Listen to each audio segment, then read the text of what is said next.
There's a reason why politicians all wear the same suit that they bought in Marks and Spencer's or something. It's because they don't want you looking at what they're wearing. They want you to look at what they're actually saying.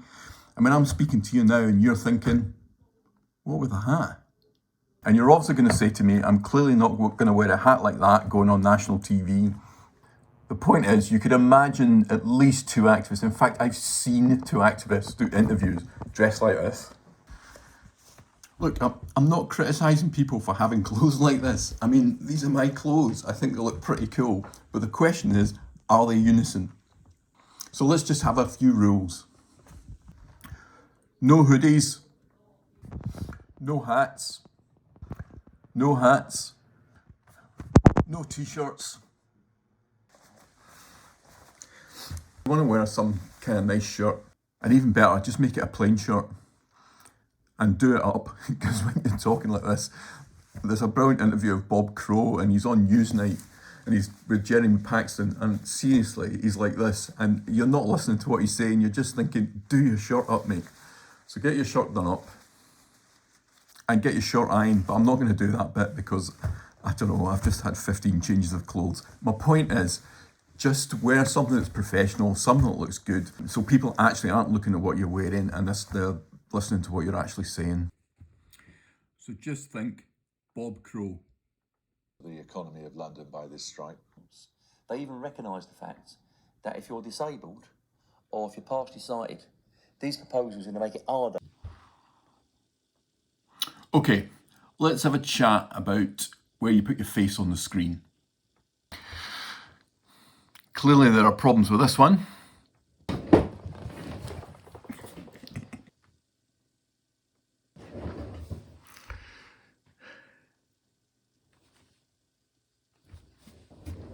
The best way to think about this is what photographers call the rule of thirds. And so I've got some, right, hold on a minute, I need to get some sticky tape. So I've made this, right, hold on. It kind of, it's not thirds, but you know what I mean. Right, I've made this so you can sort of, no. Right, you get my drift. So there's like 9 boxes of equal size. Hold on.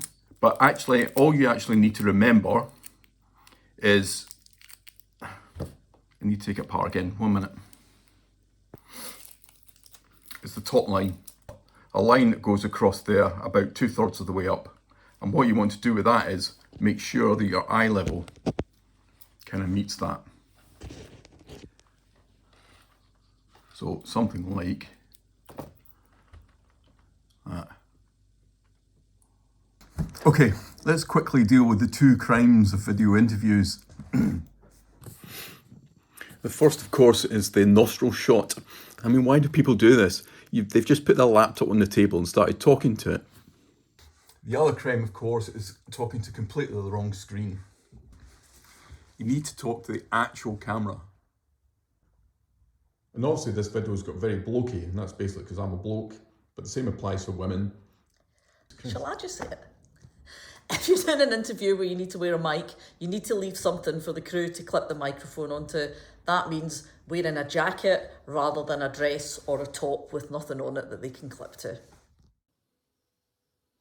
Okay, very quick, let's just talk about lighting.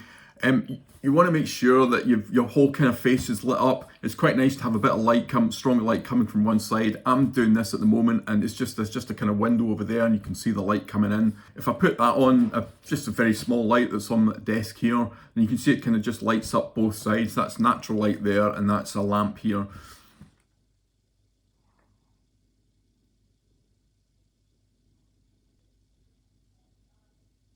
And I know all the way through this whole video you've been saying, what on earth is that backdrop? Okay, before we come to the end of the video, let's just do some terrible backgrounds. Horns growing out of the sides of my head. The bevy shot. The ultimate bevy shot. And look at all my lovely shoes. Special new hat. Kitchen table shot. Okay, enough, or this video will never end.